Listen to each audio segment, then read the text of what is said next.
Rean and Crow Armbrust form one of the most iconic duos in Trails of Cold Steel, and even in Trails in general.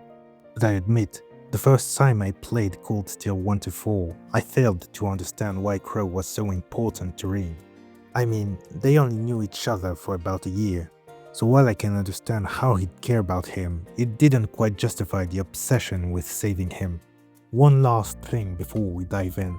This video discusses the entire Cold Steel saga, so if you haven't finished the games yet, consider this your spoiler warning. But back to the topic. The problem was that I was focusing on who Crow is. I was wrong. I think Falcom wants you to focus on what Crow represents. Throughout Rean's journey, he's often put on a pedestal, whether it is as the leader of Class 7 or the hero of Erebonia.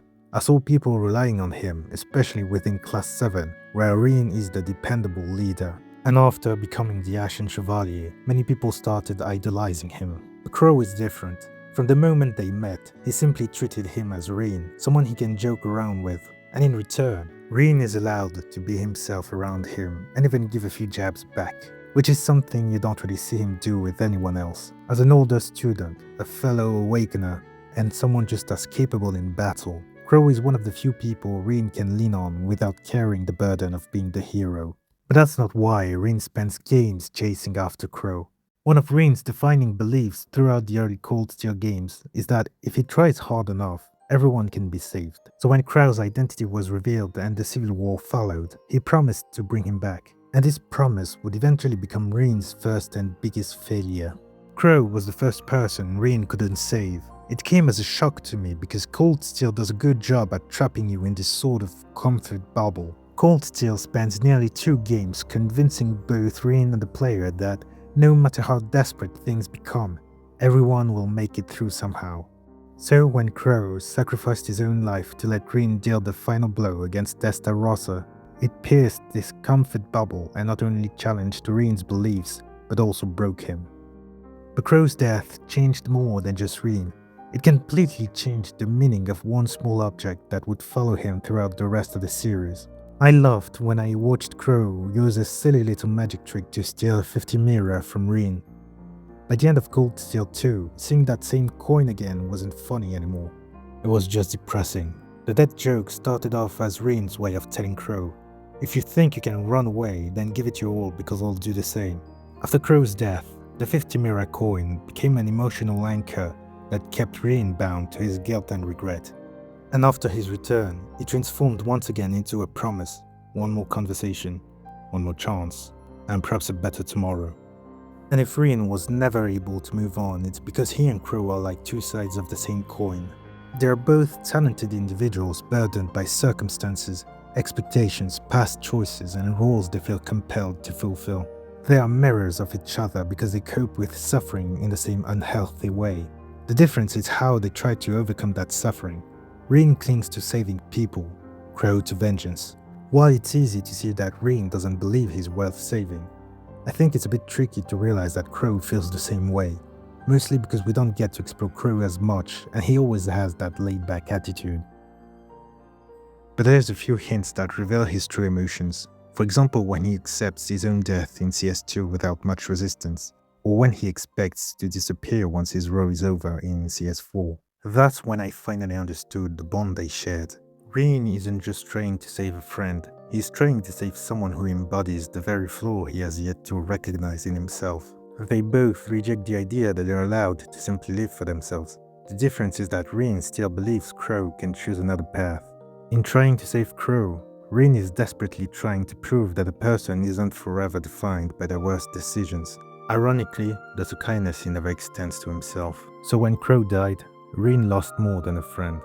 He lost the one chance he believed he had to prove that everyone could be saved. And the next 2 years he spent throwing himself into missions for the Empire felt like a desperate attempt at redemption, as if preventing unnecessary bloodshed and saving as many lives as he could might somehow make up for the one person he couldn't save. At the beginning of Cold Steel 3, Rean felt more mature, more composed. I assumed it was simply the result of everything he'd experienced over the past 2 years.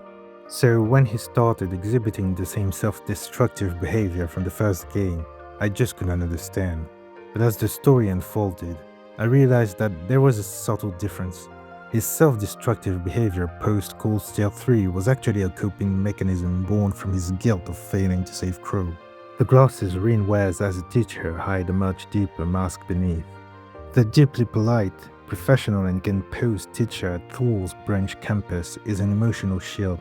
He keeps people at a distance because he's terrified of failing them the way he feels he failed Crow.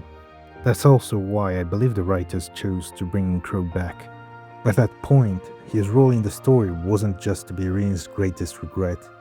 It was to help him finally heal. When Rean confirms that Azure Siegfried is in fact Crow, he drops the Instructor Rean persona and becomes visibly shaken, emotional, and hyper-focused on reaching him.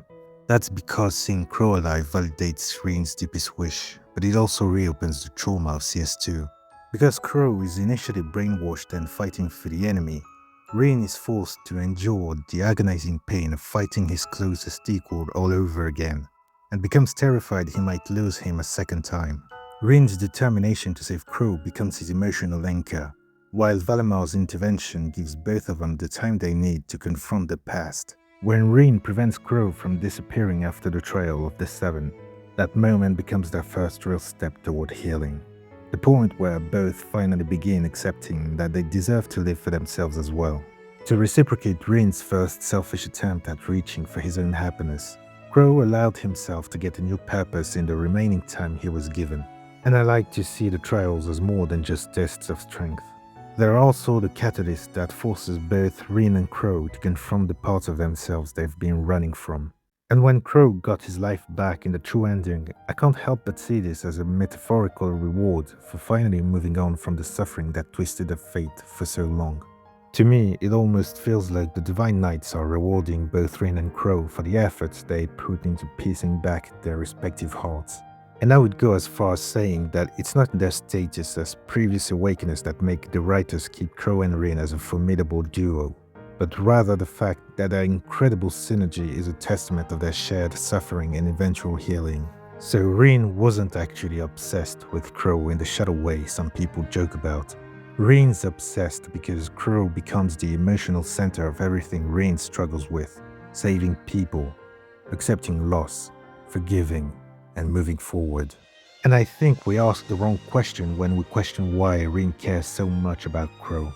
Because the better question is, why did Falcom choose Crow to carry so much of Rean's story? Because once you see Crow as Rean's foil, not just his friend, the obsession stops feeling like an exaggeration, and we simply see a young man dealing with his trauma while finding his way into the world.